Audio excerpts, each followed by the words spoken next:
This is the interview with Cera.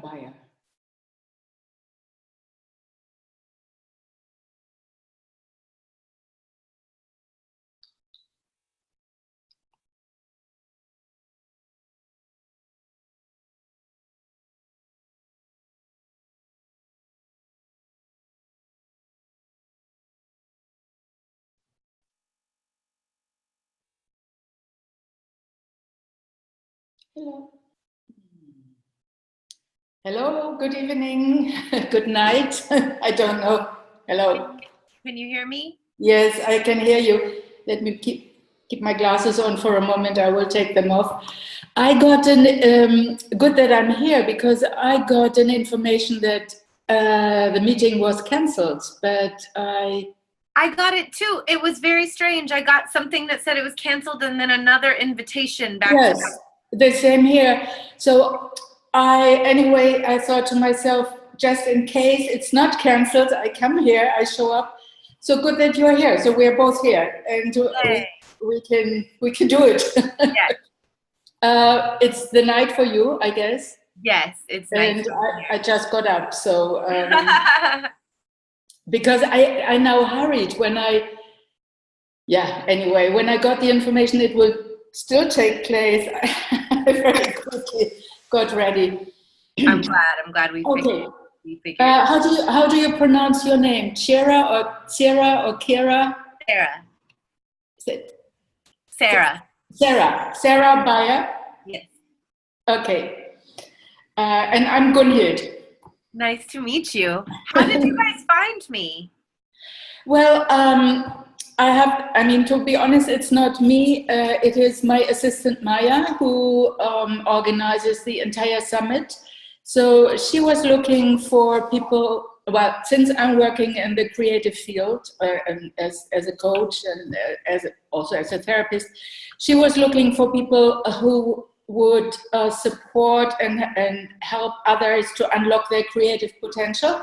And I think she found this line on LinkedIn with your description, I think. Wonderful.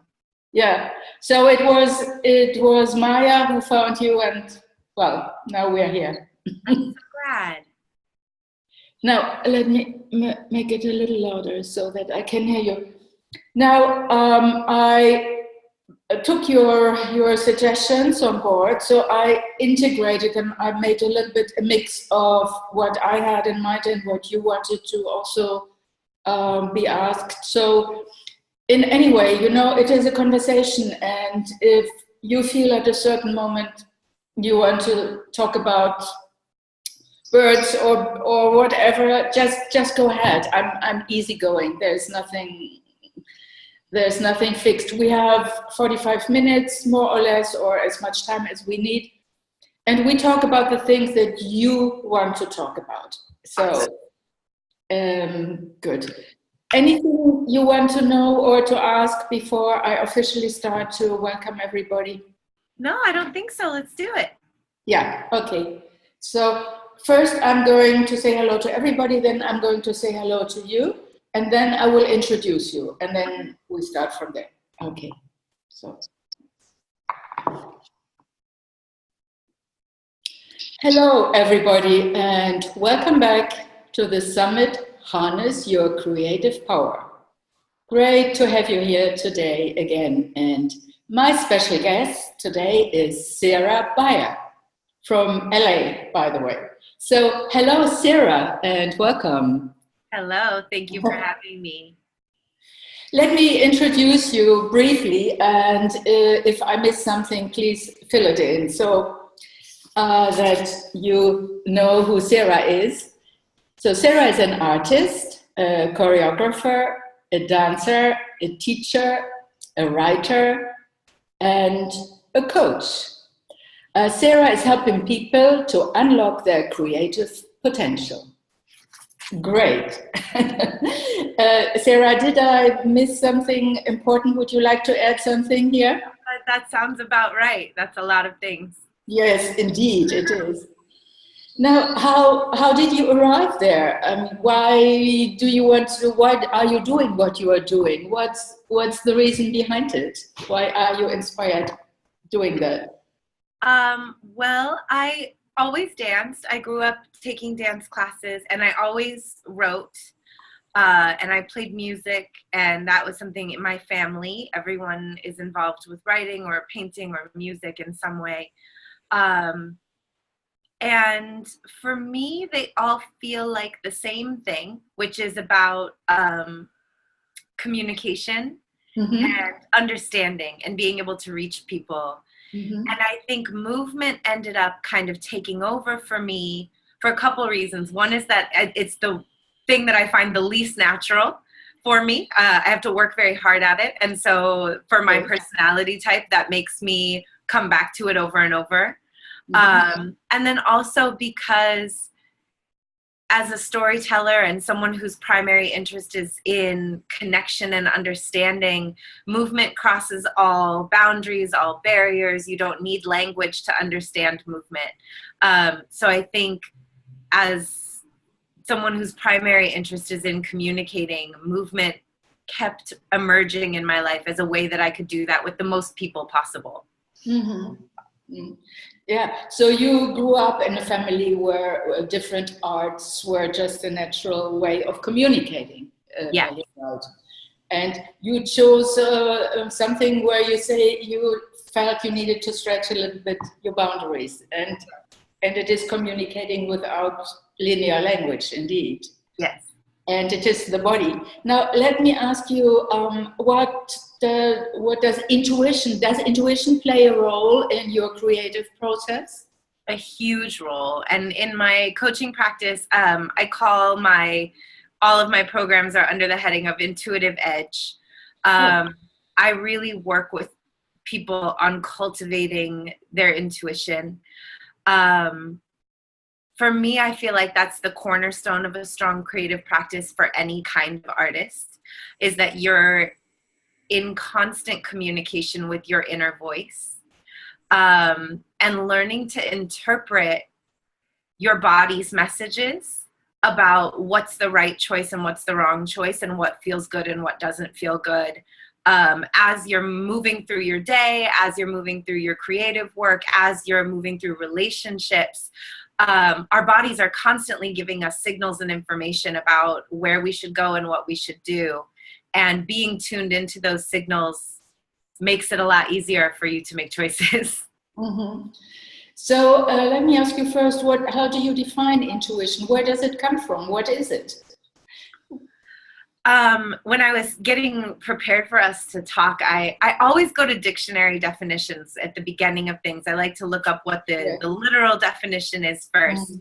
And there's two, and they're great. The first one is something that you understand immediately without the need for conscious reasoning. And the other is something that one knows instinctively from feeling rather than conscious reasoning. And I think that both of those are great. And where I get into what I do is our intuition, our instincts, the things that we know immediately without conscious reasoning are there, but they frequently get drowned out by our ego, or trauma, or conditioned fear, or experiences that we have throughout our life that make us doubt our internal guidance. And so for a lot of people, you see all the time, trust your intuition, go with your gut, follow your highest self, like your creative guidance. And it's really easy to realize you have no idea how, because you spent so long listening to what other people think you should do. So, and you use the body to, let's say, link to the intuition. You say you feel it in your body. How do you feel it in your body? How does one feel it in the body? How can I understand my body in this respect? That's such a great question. So I think about that a lot. And even just in prepping for this, I talked to a bunch of other artists in different disciplines to ask them how they feel, because I know how it feels in my body. And I know what I do with clients to help them feel it. But I wanted to hear from other people what they felt. And I got a lot of really interesting feedback. So one thing that I was asking some of my friends was just, when you have the intuitive feeling that something is the right choice for you, even if you're experiencing resistance, what does it feel like? And I had one person say they feel it in their legs, that they want to jump, that they want to run, that they feel this power in their body, that they want to go when something feels right. And I had one friend say that it's butterflies in the stomach, that they feel exhilaration. And I had one person say that they feel their heart pounds faster. Mm-hmm. And so I think that your intuitive clues are personal, but the way that you tap into them is the same. And that is a lot about developing an embodiment practice. So when I say that we're cut off from our intuition, a lot of the time we're cut off from our bodies entirely. If you work at a desk, right, you get up in the morning, you drive your car to work and you're sitting, you sit at a desk all day, you're using your mind and maybe your hand-eye coordination, but you're not in your body. And a lot of the time we think of ourselves as being up here. Yeah. And then this is this like inconvenient thing that you have to feed and lug around all the time. It gets sore and achy and painy. But when you're really checked in, checked into your body and in a dialogue with your body, a reciprocal dialogue, like a pet, like this thing tells me it needs to go outside for a walk and I say, oh, okay, let's go outside, as opposed to saying like, shh, not right now, we have to work. Or this thing tells me I'm sleepy and I don't give it caffeine, I give it a nap, right? You start being in this kind of loving parental relationship with your body. That's a big start. Mm-hmm. And communication. So you communicate with your body. Yeah. Yes. Mm-hmm. Back and forth. But starting from when we're children, right? We're trained out of that. When we're in school, they train us like, it doesn't matter if you want to play, you have to sit in your desk until it's time to play. If you're hungry and it's not lunchtime, you don't get to eat until it's lunchtime. So we start as very young people training ourselves not to listen to what our body says it needs, but instead to listen to what society is demanding that we do to fit in. And then you become an adult and you want to listen to your intuition and it's been conditioned out of you. Mm-hmm. Mm-hmm. So starting with very simple practices. Yes. Putting your feet on the floor, putting your hands on your knees, closing your eyes, and taking deep breaths. And from there, you can just do a simple scan internally from your toes to your head of what do I feel? Am I tense? Am I cold? Am I hot? Am I tired? Am I hungry? Right? Asking yourself these simple questions. One of the people I talked to said that when she's really struggling to tune into her intuition, she always knows she has to go outside. Okay. That she needs to walk outside. She needs to be in nature. She needs to leave her phone at home. Yeah. Go be at a park or go be at the beach, somewhere where you can check out of screens. That's very important. And just listen to the simple signals that our body is giving us. Yeah. Yeah, I can imagine. Well, this is true for me personally as well, that nature really helps me to get back into my body. And also the silence or the absence of talking and noise. I mean, nature has sounds, but I can understand this client that you were just referring to. It's true for me as well, that I'm living in the city and going out into nature is really a way for me to bring me back into my body. But as not everybody is living somewhere where they can go into nature. So as you say, they can put their feet on the ground. And listen to the different parts in the body. That's what I hear. Yeah, and breathe. And breathe. And even beyond that, I mean, sometimes if you have a lot of anxiety, even that can be very challenging. So another simple thing to do that I like to do is to run through tactile descriptions to myself of everything I can feel or see. Like, what does my chair feel like as I'm sitting in it? Or I can feel the table leg against my leg and it's cold. And I have a sheet of paper next to me and a black pen. Like, just describing to myself the physical environment can help bring me back to center, especially if I find that I'm feeling a lot of anxiety or getting too into my head. It's just to come back to what's right now. Yeah.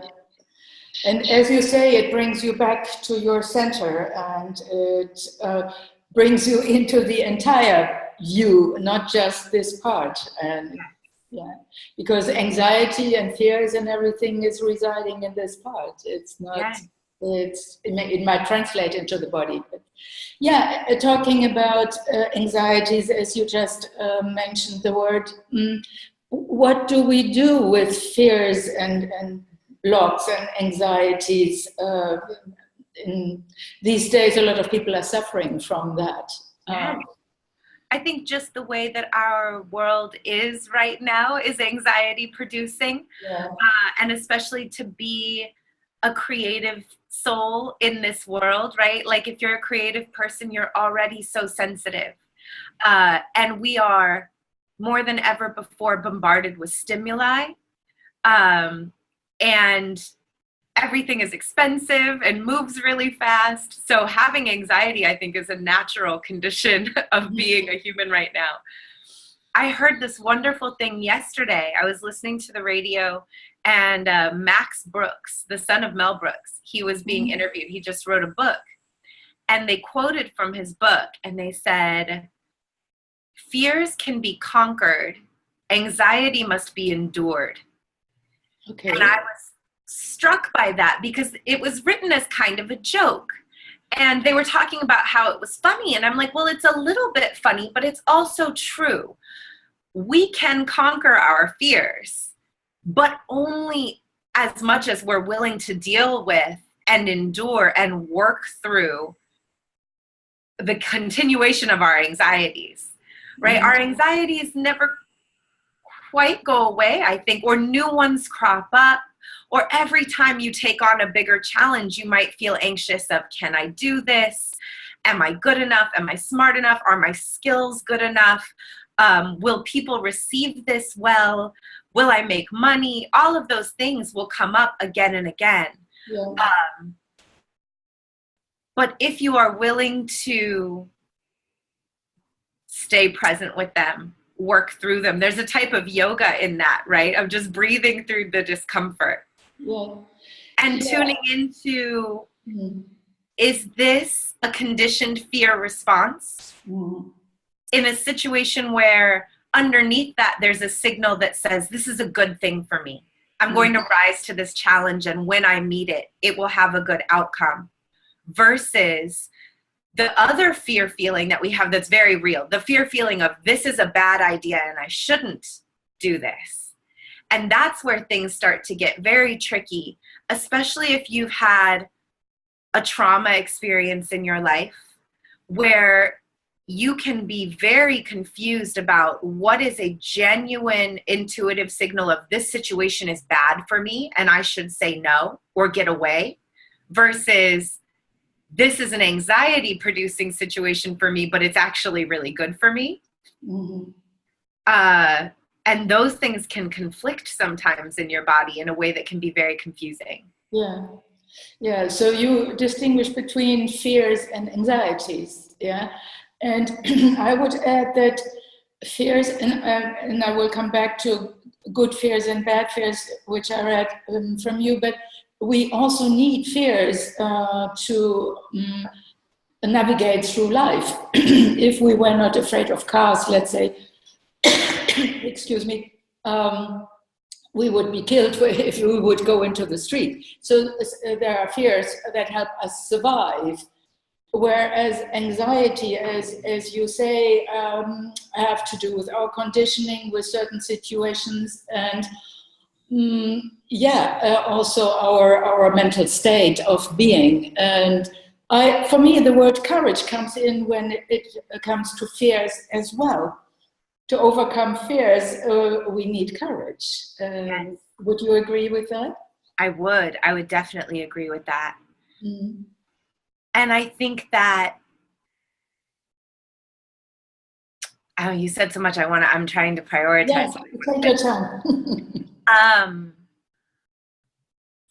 So when you were talking about how we need fear, and there's good fears and bad fears, what started me thinking about this was that everyone knows the feeling of kicking yourself because you knew something was a bad idea and you did it anyway. And then you were right, and it was a bad idea. It was a dangerous situation, or you lost out, or you felt like someone was going to be not a good collaborator and you collaborated with them anyway, and it turns out you were right and they dropped the ball and you get left with a mess. We all know that feeling of, oh, I didn't listen to my gut. My gut said this was a bad idea and I did it anyway. Mm-hmm. A lot of the time, the I did it anyway is the social conditioning part. Yes. And I think that gender comes into play for this a lot, because as a woman, so much of what we're trained to do is ignore our own impulses in favor of making everyone else comfortable and making everyone else happy and making sure everyone thinks that we're nice and that everyone thinks that we're accommodating. But sometimes your gut really is telling you, I should say no in this situation. This isn't the best thing for me, or this is going to overextend me. And we say yes because we think we're supposed to. Mm-hmm. And in that case, I think there's the fear of not being accepted, mm-hmm. or of being thought of as not an accommodating person, will override mm-hmm. your gut instinct that this is a situation in which you should probably say no and assert a boundary. So part of what we have to do is get comfortable asserting boundaries and saying no when we feel no. And be willing to also face the conflict. Yeah, absolutely. Because often there is a conflict involved. If I keep my boundaries or I follow my guts and I say no, I have to face up to somebody else wanting something different, and then there is a conflict. And I fully, absolutely agree with you that it also has to do with our gender. That so we will not be the nice girl or nice woman then if we go against and stand up for ourselves and enforce our boundaries. Yes, I'm with you there. I'm with you there. And what you are saying is you are encouraging everybody, I mean men as well, but maybe in this respect more women, to keep their boundaries clear and stand up for themselves. Absolutely. And I think one of the things that you come to discover in a professional context, creative communities are small. If you are a writer or a musician or a dancer, your community, if you work long enough, you're going to know people. They're going to know you. You're going to do projects with the same people. You're going to see people over and over again. If you say yes and you can't really deliver, and midway through you say, I'm overwhelmed, I have to drop out, or you just stop responding because you couldn't do the project to begin with, you develop a reputation as someone who can't be counted on. That's much worse. Yeah. If somebody asks you if you can do something and you say, I would love to, and that sounds great, but I can't take this on right now and give you 100% commitment. I'm going to have to pass this time, but ask me again in the future. They know they can trust you. They might be disappointed that you said no for a second, but then they're going to move right on to asking other people. They'll appreciate that much more than you dragging your heels or saying yes and not doing a good job. You start to build a reputation as someone who's reliable if you say no when you mean no, even though it might be uncomfortable at first. Very, very important point indeed. Yes, because it has to do also with a longer term image of myself and the feeling that I have about myself. Yeah, right. If I say no when I mean no, and I can then live with it and carry it out. So let me ask you. You are a dancer and a choreographer. How are you related to your body? How do you navigate your body through the day, or with your clients, or what's your connection with your body? Well, because my body is my primary instrument for my work, I think dancers just have like the most bizarre relationships with their bodies. And people assume that because you're a dancer, you must automatically be very embodied. But I think that this is all stuff I had to struggle for as well, because in the dance context, especially if you grow up dancing, your body is a product that belongs to someone else. Like you're working for a teacher or you're working for a choreographer, and they want you to be able to do things and you want to be able to do them. And sometimes it hurts physically, and sometimes it's emotionally challenging, or sometimes it's scary, or sometimes it's dangerous. And dancers work injured all the time, and they push their bodies past the limits of what feels good. So we have a whole other set of challenges when it comes to listening to our bodies, because part of our training is to kind of submit your body to the craft, which is also why a lot of dancers' careers end very young. Yeah. And as you get older, you have to go through this whole other process of learning how to be an adult dancer, where you can't just throw your body into the ringer every day, and you have to be smarter, and you have to cross train, and you have to condition yourself. You have to listen when you're injured. You have to learn how to rest. So all of those same challenges, I think, face dancers. And do you have a ritual? Do you do something with your body besides listening and breathing, as you said in the beginning? Yeah. Is there something that you do with your body to feel your body in a stronger way? I walk. I am a big fan of going on walks and either listening. Sometimes I listen to podcasts. Sometimes I listen to music. Sometimes I don't listen to anything, and I just go outside and walk. I got a dog partially so that people wouldn't think I was crazy when I was just walking around my neighborhood all the time talking to myself. Now I look like I'm talking to my dog. Good idea. But also being in the city, you know, it's like I can't necessarily always get out to nature, but I can always go take a walk in my neighborhood. I can always just go walk around outside and be in motion. Motion really helps. As a kinetic person, motion really helps me think, and it helps me get clarity, and it helps me be centered. So I take a walk every day, usually more than one a day, but I start my day with a walk every day. And then I have a 5 to 10 minute movement practice to music. It's just an open, whatever my body's feeling in the moment. So sometimes it's more stretching, sometimes it's more dancing.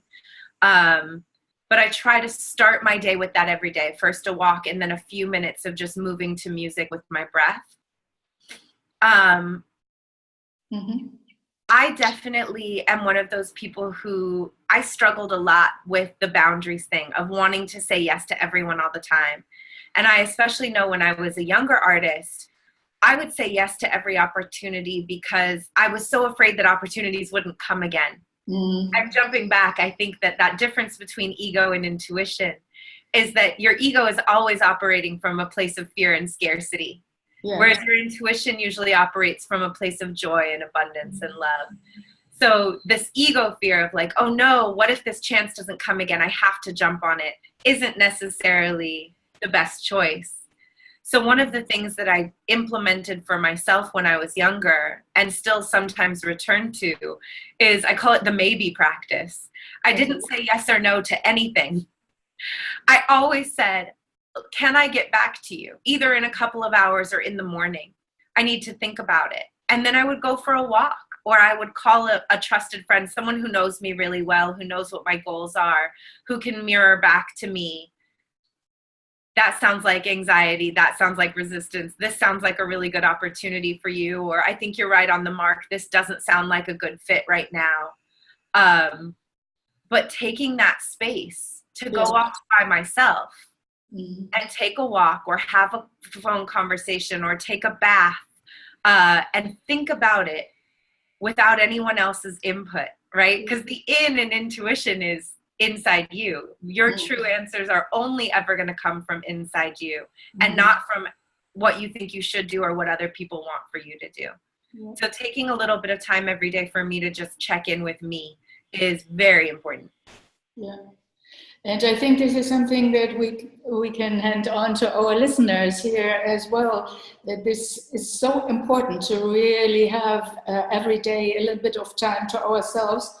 And since we're with Cera here today, also maybe take time and do something with our body. And taking a walk is so easy. It doesn't cost anything.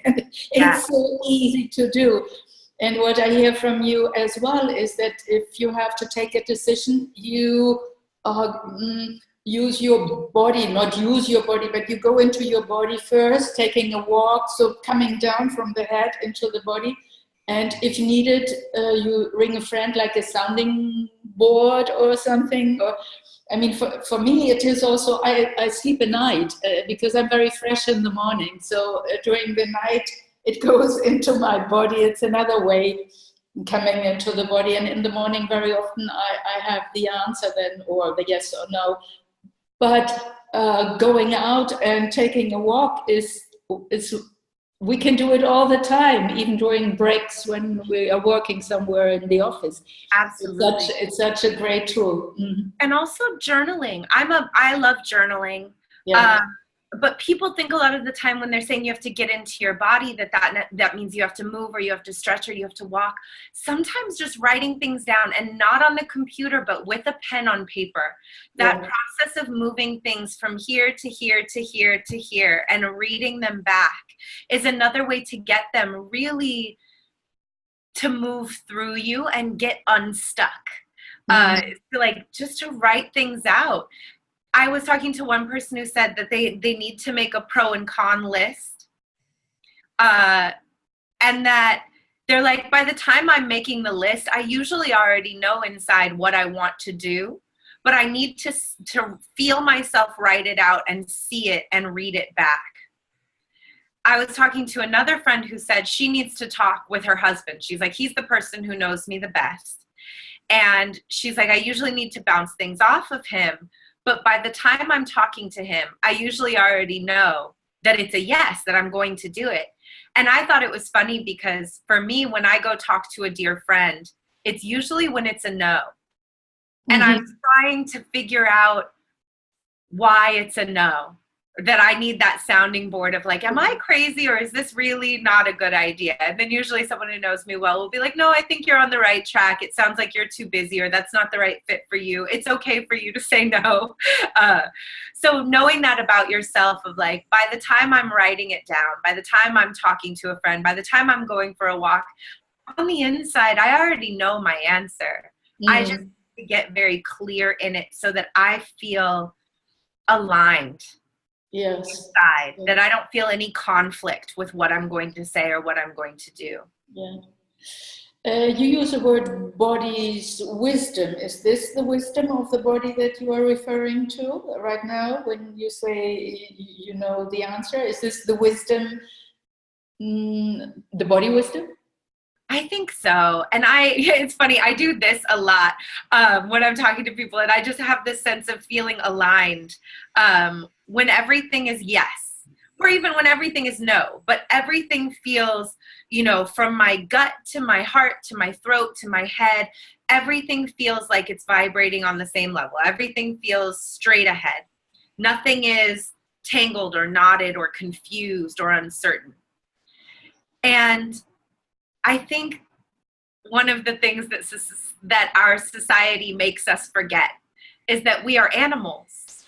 When I talk about relating to your body as a pet, we have eons of experience at being animals. We only have a few hundred years of experience at being people the way we are currently people. And it's changing rapidly every day how to be a person.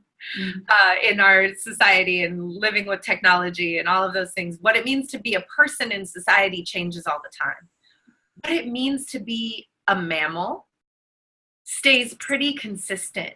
We know inside, your body knows when it's hungry. Your body knows when it's tired. Your body knows when it's afraid. Your body knows when it's warm. Your body knows when it's cozy. You know when you feel safety. You know when you feel unsafety, for sure. Like when I'm first talking to people about body wisdom, one of the first examples I give is when you're in a parking lot or you're walking from your car late at night and you hear something and the hairs on the back of your arm stand up and your body gets tense and your mouth gets dry and you feel all of a sudden like you could run. That's the animal side of you taking over and saying, I know what to do. Mm-hmm. That's always there. Mm-hmm. But so much of the time we reject that as not being real wisdom and think that all real wisdom is up here. Mm-hmm. But so much of what we know, we have always known. Mm-hmm. Yes. And it's really, really important to be reminded. I'm glad you remind us here, absolutely. And because the wisdom is there, as you say. And it's just for us to come back and listen to that and take it seriously. Yes. So what if there are doubts? You said there is an alignment. I can go with you there. I know this feeling as well. But sometimes there is a little bit of yes and a little bit of no. So yes. How do we deal with that? I love that question. So when there's a little bit of yes and a little bit of no, I think that brings us into trying to sort out if the no is coming from our ego or coming from our intuition, that's that sticky place. And I don't know if our listeners are familiar with the vagus nerve, VAGUS. That's the nerve that neuroscientists say is responsible for the sensation of gut feelings. Okay. It's a nerve that runs back and forth from the brain to the body. All right. And what they found in some research is that this nerve is supposed to be able to send fear signals from the brain to the stomach. But the stomach is also supposed to be able to send signals back to the brain. And they did research where they found in mice that when they conditioned fear into the mice, they exposed them over and over again to something they found scary. And then they introduced them back into that same environment, but without the fear-inducing stimuli. The nerve worked to send fear signals from the brain to the stomach, but the nerve didn't work the other way. It stopped sending signals back from the body to the brain. Okay. So what they found was that we condition fear into ourselves. Mm-hmm. Past experiences, trauma, unhelpful parenting or cruel mentors, or, sometimes growing up, we have teachers whose voices get stuck in our head that were not good. Those things can crop back up in a way that makes us doubt ourselves. And so sometimes that little bit of no is negative programming, is a conditioned fear response. Okay. And sometimes the little bit of no, is our intuition saying this is a bad idea. Mm-hmm. And so that's our job how do we sort that out? What's exactly. what? Exactly. Mm-hmm. And I think I do with my clients, the first question I ask is, where do you feel this in your body? And if they're like, I feel tightness in my chest, I will usually do a guided visualization of going into that space. Sometimes I'll talk to them about the heart chakra and what it means when your heart chakra is in balance. I like to use the chakras and the energy center. So that's something, if you are interested in that, you can go straight to, I feel that in my chest. Let me look up what that means. What does that mean in terms of my chakras? And how do I feel that information relates to me? Or I feel it in my gut. And what does that mean chakra-wise? In my solar plexus, how does that information relate to me? So I'll usually guide into that space with my eyes closed, with my breath. What do I feel? And I just do gentle inquiry. If I'm by myself, I'll write it down. What is this feeling? What do you need from me? What's the gift you're trying to give me? What is it that you're trying to tell me? Right? Because a lot of times these conditioned fear responses, the gift they're trying to give you is protection and control. Yeah. They're trying to help you navigate through a situation where you're feeling afraid of being out of control. And so when you're able to go back in with love and say, thank you so much for this gift of protection that you're trying to give me, but I do feel safe. I do feel held. I do believe in the benevolence of the universe, that this situation will work out for me, that I can do this, that I can navigate this. I don't need you right now. Yes. Sometimes that's really helpful. Yeah. Yeah. And sometimes it's the other way. Sometimes what you feel is, no, something in me is telling me this is not a good choice for me. I should say no to this situation or this person. And I don't need to have a logical reason why. I don't need to be able to explain it or justify it or qualify it. I don't know why. The answer is just no, because my body says no. Yeah. And that's when you said about you have to take it seriously. That's the really important part, is that so often we're asked to qualify our no, or we feel like we have to explain a no, or that if the no doesn't make sense to other people, we should set it aside. But when you trust yourself, when what you're feeling in your body is, I don't know why this isn't the right thing for me, but I know that it's not, that you stick with that. Yeah. Yes. Yeah, I agree.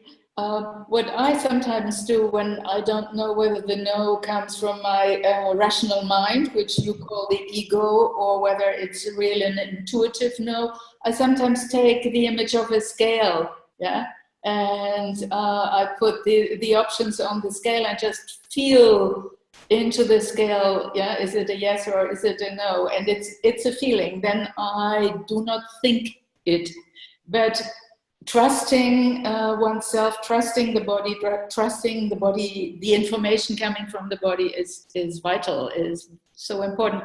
And I guess this is probably what you do in your coaching work, to guide people there. Or how do you coach? You are a coach for the body, or how do you define your coaching? I am a creativity coach, and I work with creative entrepreneurs a lot of the time, and then also just people who are feeling creatively blocked, or like in some way they're not able to access their full creative potential. So I work with all kinds of creatives. I started primarily with dancers, but because I'm a writer also, I started working with some writers. I've done music, so I started working with some musicians. Okay. Over time, I realized that whatever the medium, the challenges that we face are all the same challenges. And they're challenges related to trust and exposure and vulnerability. Yeah. So a lot of the work that I do use the body. I do guide people back into their own body a lot of the time. But that's because as a coach, I think anyone who's a coach will tell you their clients always know what to do. They always know the answer for the most part. And a lot of our job is asking the questions that will lead them to that knowing in an empowered way, or encouraging them to tap into themselves and what they are feeling in an empowered space and container that shines validity back on those feelings, that yes, what you're feeling is right. What if that's your gut on this situation, you're right on. If we do that, what's going to happen next, right? So just kind of helping them talk through what they're already feeling, and giving a space where they can experiment with feeling their feelings and expressing their feelings. In a way that allows them to feel more empowered when they go out to do that, both in their work and in their communities. Yeah. So I know that a lot of our listeners are artists or working in the creative fields. Is there something you could say to the people that what they can do if they want to be more creative, you know, if they want to express themselves more creatively but don't dare, or feel they have to do something more important, or something that is recognized in a different way by the society. Is there anything you could say to encourage them to go for their creative ambition? Absolutely. I think the most fundamental one is to nurture your creativity the same way that you would with a small child. Mm-hmm. So I jokingly say all the time to my clients, you have to be the mom that will hang any painting you bring home on the fridge, right? Like if you had that parent where like you could have made any old thing and it could have been the biggest mess ever, and she would hold it up and be like, oh, I love this, and hang it up. And when we're little, if we can remember back, the sense of pride we felt when we made anything, we never had judgment about whether or not what we made was good. We were just proud because we made it. It didn't matter what it was. I was proud because I colored this, and it didn't matter if it was in the lines or I did the right colors or if it looked right. I was just proud that I drew something and I wanted to hang it up. So kind of tapping back into that thing that the goal of creativity is to create something. It's not that the thing that you create is good by any outside standard. It's just that you did it. So having this really nurturing relationship with your own creative spark, where you do something that feels creative to you every day, no matter how small. So that doesn't have to be a thing that's going to generate income. It doesn't have to be something you're going to post on the internet. It doesn't have to be something anyone else is going to see. It's just for you to continually stoke those fires of creative thinking and creative engagement. So I have coloring books and color pencils in different places in my house. And sometimes I just color. That's not for anybody. No one's ever going to see it. But it's a way that I can engage with my creativity in a very low pressure way. And it's meditative. It lets me think. I cook, and I cook without recipes, and I just taste things. And I take great joy in concocting things in the kitchen. And that's a creative practice. So finding some little thing that you can do every day, even if it's just in choosing a colorful eyeshadow, right? Something simple, but making a conscious choice every day to do something that feels creative to you for no other benefit than the act of engaging with your creativity, just for that its own pleasure and its own joy. Because it starts to be, like you said earlier, a relationship, a reciprocal thing. Your creativity itself, your genie, your muse gets inspired and excited by you paying attention to it, and it rewards you with more creative thoughts and more creative ideas. It wants to be validated, right? It's like a puppy. It just is wagging its tail, like, pay attention to me. And this is also where the intuition comes in, you know, when I can create in the way you just described, and I don't go with my rational mind and say this is good or this is bad or this should be or should, then I can also open my channel for intuition to come in and work with me in my creative way. Yeah, so that for me, intuition and creativity are directly linked. How do you see the two together? Intuition and creativity. Yes, I think they're completely linked.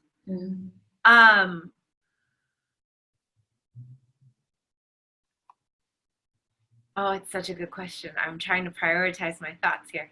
I do think that they're entirely linked. I think that a lot of the time when we have a creative impulse, it's important that we hone the skill of acting on our creative impulses. So I've talked to people who they keep an audio recorder and they just make voice notes I have my little brother always keeps like a little pocket-sized notepad on him, and he jots down ideas that he has. So I think that when you have that intuitive burst of, ooh, this would be a cool thing to do, capturing it right away, acknowledging that that gift came to you, the gift of that creative inspiration, that moment of, ooh, when you just capture it and acknowledge it, you give it validity, you breathe life into it, you say yes to your own creative impulses. Yeah. I talk about podcasts all the time, but I heard a great podcast. It might have been today, might have been this morning. It was Revisionist History, Malcolm Gladwell's podcast, and he was talking about artists, and he talked about Picasso versus Cezanne. And he was talking about how there are some artists who work fast. They have an intuitive a feeling. They bust out an entire painting or an entire song or an entire something in 15 minutes. And then he was talking about Cezanne, and he's like, Cezanne didn't work like that. He worked things over and over and over again. And I think about the poet William Carlos Williams, who would write the same poem over and over and over again, but change the way the lines were laid out. So I think some of it also is knowing that sometimes as an artist, you will get creative inspiration that comes to you complete. And you'll be able to capture everything really quickly. And I think that's the conventional wisdom of what an artist is that you have these bursts of inspiration and you capture everything and it happens really fast. But some people aren't that kind of artist at all. Some people are iterative and they need to take their time and they need to paint the same painting over and over and over. They need to write the same song over and over and over again. In the podcast, they talked about the song Hallelujah by Leonard Cohen and how when he was writing that song, it took him 5 years. And then at some point, someone wanted to cover it and they asked him for the lyrics and he sent them 15 pages of verses because he couldn't pick what he wanted. And knowing that that doesn't mean that your creative process is wrong or that you're not good at being an artist. I think we start to judge if it takes us a long time, or if we only do a little bit every day, or if we work the same thing over and over, that because that doesn't fit with the idea of being a genius who does everything all in 15 minutes, that you're not good at it, right? So honoring whatever your process looks like. If your process is slow and deliberate, it's a little bit at a time, that's fine. If your process is big bursts of inspiration, that's fine. Whatever, if your process is that you have to make a big mess on your living room floor, that's fine. Whatever your process is fine. Yes, and also different personalities. We are different people. We are with different makeup inside. If I think of Picasso and Cezanne, I mean, Picasso was a much more impulsive person than Cezanne was more contemplative, and he would sit in front of the mountains. I once visited his former atelier. So he had a completely different pace as well. And I think we have to honor that too in us, that we are who we are, and we cannot compare because we are who we are. I am who I am, and I'm not like you. Yes. Yeah. And even sometimes the same person will have different styles with a different project or at a different stage of our life. And that's another thing that I think is really important, is that your creative process might change at different stages of your life, and not to panic when this happens, to allow your process to grow as you grow, or different types of work to bring out different qualities in you. Again, it's a relationship, it's a marriage, right? I can never decide if I feel like it's like marriage or if it's like raising a child, partially because I'm not a parent. But I think that it's this thing that requires daily nurturing, daily acceptance, daily compassion, in order to have the kind of reciprocal communication that you want to have with your creativity, that you have to show up for it lovingly and with acceptance, that like What do you look like today? What do you need today? Not assuming that you know how it's always going to go, because your creativity can surprise you. Mm-hmm. Yes, indeed. Yeah, you were saying marriage or child, and I think it's both. Yeah, it's both. Yeah. Sometimes it is the child, also the child in me, and sometimes it's more on an adult level, but still with care and with love and with compassion. Yeah, I like both images, and I think they're both valid. Now, Cera, is there something you would like to share with our lovely audience here? Something specific coming from you? I'll give you now I open the door for you to give your message to everybody listening here. What is it that you would like to say? You said already so much, and it's so rich. But what I mean is now, independent of our conversation, maybe there is something that goes beyond. I guess just what I want to say is that even though I haven't met each of you individually, I deeply believe in the need that this world has for your creative voice. The crux of my work as an artist and as a coach is my belief that everyone has something unique and important to offer. And I think we hear that a lot, and it can be a platitude, but I really mean it. Especially now, we're inundated with so much media, but so much of it is not of consequence or not of value, or it's a replication of a formula. But you are a unique individual who will only exist one time. And if you don't tell your story, if you don't dance your dance, if you don't sing your song, that creativity is lost forever. The world will not get to experience it. So in my work, if there's anything I can ever do to help someone clear away what's blocking them so that they can feel the most held, the most supported, and the most free to share their voice with the world, that's what I want to do. Oh, that's lovely. Yes. And in addition, is there a gift you are offering to our audience? Something? Yes, there is. A 20-minute consultation call with me, so we can have a Skype. We can talk. It's not a sales call. It will really be, I want to hear about what you're working on, or ways that you feel blocked, what's going on for you with your work, or whatever you feel based on the talk that we gave today. If you have further questions from me, or there were things that you wanted to talk about more, I'm just very happy to talk with any of you further about creativity, about intuition, about your work. I will tell you if I feel like there's coaching work that I can offer you, of course, but the purpose of the call will be for you to get as much value as you can from those 20 minutes, regardless of whether or not you decide you want to work with me further. And there's a link that I sent to you, so you can get the link, right? They'll all get access to that link.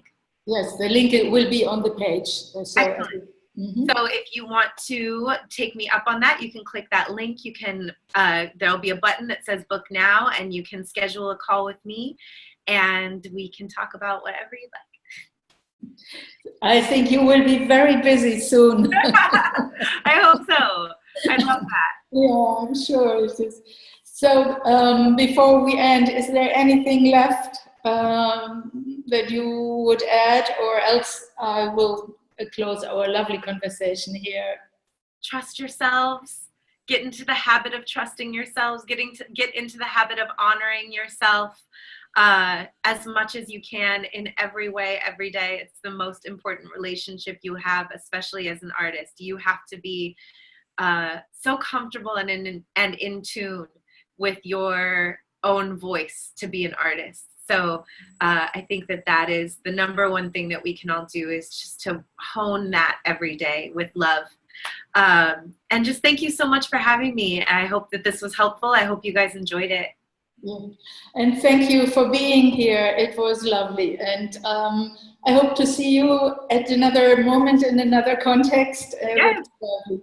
So everybody here today, thank you for watching. Thank you for being here, and see you soon. Bye-bye. Bye. Thank Bye-bye, you. Cera. Bye-bye. Thank you. Bye. Bye-bye.